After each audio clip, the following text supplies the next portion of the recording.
Ladies and gentlemen, some truths don't make a loud noise. They don't appear on the front pages of major newspapers. Yet quietly, they reshape entire eras. And the truth we're about to talk about is one of those. America, the nation that has long proclaimed itself the center of the world, is losing the position it once held. Not because of a lost war, not due to a sudden financial crisis, but for something far more troubling. The world is gradually turning its back on them. For decades, Americans grew up believing their country was a beacon of democracy, a model that other nations aspired to follow. But that belief is now crashing into a reality that's becoming harder and harder to deny. Behind all the grand declarations, behind all the eloquent speeches about freedom, human rights, and global leadership, America's true standing is in decline. Quietly, but deeply and unmistakably. What's remarkable is that this decline hasn't only happened under Donald Trump, a figure widely seen as controversial, confrontational, and divisive.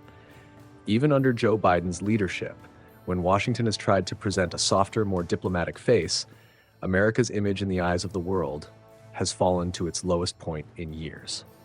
This tells us the problem isn't about who holds office. It lies within the very model of power that the U.S. has pursued for decades. Intervention, imposition, pressure, and punishment. And then came the year 2025, along with a piece of data that stripped away the glossy veneer. A global survey measuring the reputation of the world's leading nations. A survey free from emotional bias, untouched by propaganda. A measurement of national credibility in the eyes of the world. This is where the story begins to come into focus. Because if we want to understand why the U.S. finds itself isolated in United Nations votes, why Washington's voice no longer carries the weight it once did, we must first look at the results of that 2025 survey, where America's reputation fell to a level that even Americans themselves would rather not confront. And that is exactly what we're about to dive into. The 2025 Global Reputation Survey, conducted across 60 major economies, was no ordinary report. It was more like a cold, unflinching mirror, reflecting each nation's true standing in the eyes of the world. No embellishments, no favors, no influence from slogans or power. And in that mirror, the image of the United States appeared, riddled with cracks that Americans themselves had chosen to ignore for years. When the results were released, many experts in Washington were stunned. The U.S. ranked only 48th out of 60 in international reputation, near the bottom, having plummeted 18 spots in just 1 year. But to much of the world, this came as no surprise. Because reputation isn't something you can maintain with money, with military might, or with eloquent speeches. Reputation is built on actions, and sometimes on the scars those actions leave behind. For decades, the United States has been the most interventionist nation in modern history. The list of countries where America has intervened is so long that even official U.S. government documents admit it. The American military has been involved in most nations on Earth in one way or another, from direct warfare, regime change, economic sanctions, to political meddling. From Vietnam, Iraq, Afghanistan, Syria, and Libya to countless countries in Latin America, America's foreign policy history is a long chain of interventions, with consequences that continue to linger to this day. The return of Donald Trump only made those scars more visible. Trump made no effort to hide his stance. He viewed punishment and threats as legitimate tools of foreign policy. To him, other nations were entities to be disciplined or straightened out. But what shocked the world even more was this.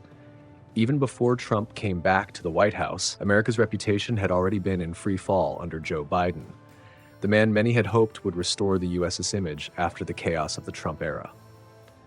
This proves that the erosion of reputation isn't about any one president. It's a sign of widespread fatigue, a global weariness with the hegemonic model, with a style of power rooted in coercion rather than persuasion, in punishment rather than cooperation, and in putting American interests above international law.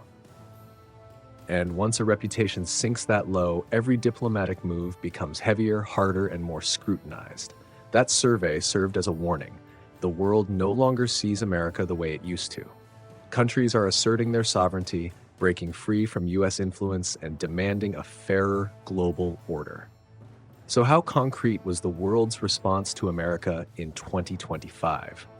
The answer came just a few months later, in a vote at the United Nations where all illusions, all propaganda, and all myths about America's soft power were stripped bare. It was the moment when 85% of the world stood up and voted against the United States. And that is the story we're about to step into next. On October 29, 2025, at the United Nations headquarters in New York, a historic moment unfolded, a moment the United States would likely prefer not to see written into its history books. The UN General Assembly held a vote on a resolution demanding that the U.S. end its blockade of Cuba, a sanction that had lasted over 60 years, caused immense damage to Cuba's economy, and was widely regarded as a serious violation of international law. The atmosphere in the hall that day was unusually quiet, not the silence of peace, but the tension of anticipation. The weight of a moment that everyone knew would send a powerful signal about the future of the global order. When the President of the General Assembly read out the results, the entire room seemed to hold its breath.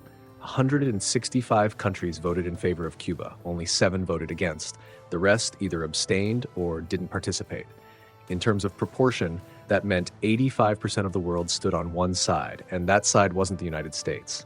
It wasn't a coalition led by China or Russia either. It was simply the rest of the world, from Africa, South America, and Asia to European nations, all taking a united stand. The embargo on Cuba must end. In that moment, something rare became visible. America, isolated, standing with a tiny group on the other side, a group that represented just 3.6% of the world's population. A superpower once seen as the leader of the world had become the most isolated nation in a matter that touched on core principles of international ethics. Trump, having returned to power by then, had launched an aggressive lobbying campaign. He personally called world leaders, pressured smaller nations, threatened to cut aid, and warned of economic retaliation. These last-minute calls, described in a Reuters report as a global pressure campaign, were relentless. But in the end, the results made one thing clear. U.S. pressure no longer holds the sway it once did. This wasn't just Trump's failure. It was the failure of the entire American model of power. When 165 countries align on one side and America stands nearly alone on the other, the message couldn't be more obvious. The world is no longer willing to follow Washington's unilateral decisions. But what surprised observers wasn't just how many countries voted against the U.S., it was who still stood by America in that moment. They weren't strong allies. They weren't wealthy nations. They weren't influential global players. They were a very small group, mostly made up of nations heavily dependent on the U.S. or bound by unique political ties. Why did they side with America? What motivated only 6 countries to go against the unified position of 165 others? The answer lies in strange political relationships, deep dependencies, and a web of opportunistic calculations.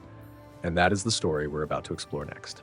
When the world saw that the United States stood with just 6 other countries in the 2025 UN vote, one question echoed widely. Why them? Why were only those countries willing to go against 165 others? And as people took a closer look at each case, it became clear. These weren't allies bound by shared values, but by dependency, calculation, and ties that are difficult to speak of openly. Argentina was the first name to draw attention. President Javier Milei, often seen by Trump as an ideological ally, had relied heavily on U.S. financial and political support to keep his country's deeply troubled economy afloat. In return, Milei seemed to sign off on nearly any decision from Washington, even when it meant standing in direct opposition to nearly all of South America. Hungary under Viktor Orban told a different story. In Europe, Orban has built a reputation as an anti-American, anti-EU nationalist, preaching sovereignty above all else. Yet at the UN, Hungary consistently votes alongside the US and Israel, creating a paradox that many find hard to explain. Some experts call it seasonal nationalism, defiant when facing Brussels, but quick to cozy up to Washington when military or economic benefits are on the line. Ukraine found itself in a completely different spiral, with war still ongoing and the country almost entirely reliant on US aid. Kyiv's decision to vote with Washington was hardly surprising, but the irony was stark. While Ukraine repeatedly calls on the world to uphold international law, it chose to side against a resolution that 165 countries considered a defense of international law. That image of, of a nation demanding legal principles while voting against them left many viewing Ukraine less as a sovereign voice and more as a political instrument. Paraguay and North Macedonia followed a similar logic. Foreign aid, military assistance, and quiet promises from Washington left them with little room to oppose America's wishes.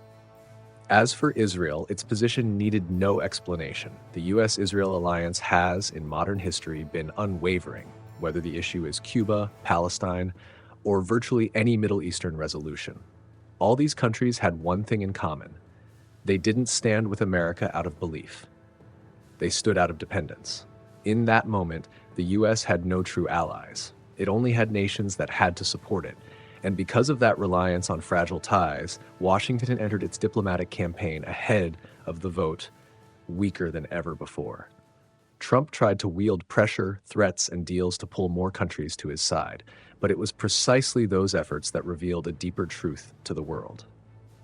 America's diplomatic strength could no longer bend the global stage to its will. So what did Trump actually do? How intense was the pressure? And why did that diplomatic campaign fail so completely? Those are the questions we'll step into next. Ahead of the October 29th, 2025 vote, Donald Trump entered the diplomatic fray with the mindset of a man who still believed American power could move the world. He was convinced that with enough pressure, countries would have no choice but to fall in line behind Washington. But the world of 2025 was no longer the world of 1990 or 2001. It no longer operated on the logic of America speaks, the world obeys.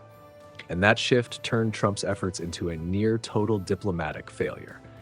From the White House, Trump and Senator Marco Rubio launched a wave of communications to U.S. embassies abroad, instructing them to exert maximum pressure on local governments. The threats were blunt. Any country that voted in favor of Cuba risked losing aid, facing increased import tariffs, tightened credit lines, or even direct sanctions from the U.S. Treasury Department. Reporters from Reuters described it as the most aggressive U.S. lobbying campaign around a Cuba vote in over 3 decades. But instead of producing fear or compliance, the pressure campaign sparked irritation, even offense, as Washington attempted to impose its will on sovereign nations. Some delegates recalled receiving less than diplomatic calls in which American officials implicitly warned, a wrong vote will come at a cost. But the world was no longer afraid of America. When the vote results were announced, Trump was forced to confront a stark truth. All his diplomatic maneuvering had achieved virtually nothing. Not a single major country changed its vote. Not a single region shifted toward the U.S. The influence of Washington, once a force that many nations tiptoed around, now echoed as a faint whisper in a vast assembly hall. Reuters put it bluntly, the U.S. failed to exert any meaningful influence over the outcome. A short sentence, but one that encapsulated the decline of America's soft power, a decline Washington had long tried to downplay. To understand why the entire world, from Africa and Asia to Latin America, stood firmly with Cuba, we need to revisit a history that spans 60 years. A history not of open warfare, but of sanctions, hostility, assassination plots, blockades, and covert operations carried out by the U.S. against a small nation just off its own shores.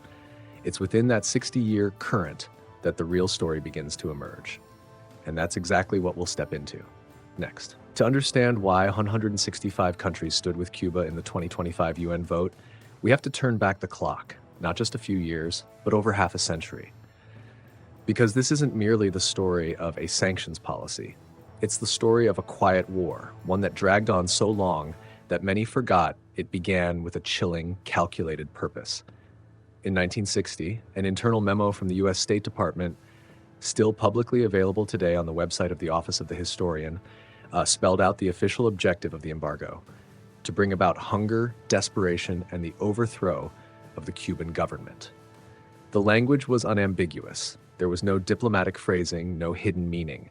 It was a blunt admission that inflicting suffering on civilians was to be used as a political weapon. From that moment, America's campaign against Cuba ceased to be about ideology. It became a systematic effort to dismantle a nation. In the decades that followed, the United States carried out over 600 assassination attempts against Fidel Castro, a number so staggering it sounds like dark satire, but is fully documented in declassified CIA files. There were plots to poison cigars, to blow up his car, even bizarre suggestions like using chemicals to make his beard fall out in an effort to discredit him. But behind these strange stories lies a serious truth. The US was willing to use any means, legal or otherwise, to weaken Cuba. Perhaps the most disturbing example was Operation Northwoods in 1962, a plan so extreme that even the Pentagon refused to approve it. The documents proposed staging fake terrorist attacks on US soil, including killing American citizens and blaming them on Cuba to justify an invasion. Though the plan was ultimately rejected, it left behind a haunting question. If a government is willing to fake the deaths of its own people to achieve political ends, what wouldn't it do? For the next 6 decades, the embargo became America's main weapon, not only suffocating Cuba's economy, but forcing the rest of the world to comply. Banks were threatened with billion-dollar fines for doing business with Havana. Cargo ships were denied insurance. Companies were banned from trading. Even if they used components made with American parts, they could be sanctioned. Cuba wasn't just blockaded by the US, it was blockaded by an entire global financial system under American control. And while Washington kept preaching about human rights, it continued to list Cuba as a state sponsor of terrorism, without clear evidence, making the import of medicine, medical equipment, or even fuel a daily struggle for survival in Cuba. The world saw that contradiction, and increasingly it eroded the respect once held for the United States. That's why 2025 wasn't the moment the world suddenly sided with Cuba. It was the moment the world said, enough. After 60 years of watching a resilient nation survive under siege, after decades watching the US wield sanctions as a weapon, the world decided to send a clear message: this war must end. And in that overwhelming show of support, something even bigger came into view. The old world order, where the US decided who was right and who was wrong, is beginning to fracture. A new era is taking shape, one where sovereignty and international justice are placed above the unilateral will of any superpower. And in that shift, the biggest question emerges. If the world no longer trusts America, where does it now stand in this new order? And where is it headed next? Those are the questions the final chapter will lead us toward. Looking back on the entire journey, from the 2025 Global Reputation Survey to the United Nations vote, and through the 6-decade-long history of America's efforts to strangle Cuba, a larger picture begins to emerge. This is no longer just a story of votes, speeches, or diplomatic statements. It is the story of a superpower now confronting a truth it has spent decades trying to ignore. The world has changed, and America no longer holds the position it once did. In the new order now taking shape, power is no longer defined by the number of aircraft carriers, defense spending, or financial sanctions. True power lies in the ability to cooperate, in the trust a nation earns from the international community, in how much it respects international law and the sovereignty of others. And above all, power lies in whether a nation is seen as a partner or an enforcer. The 2025 vote didn't just expose America's isolation, it revealed something even more significant.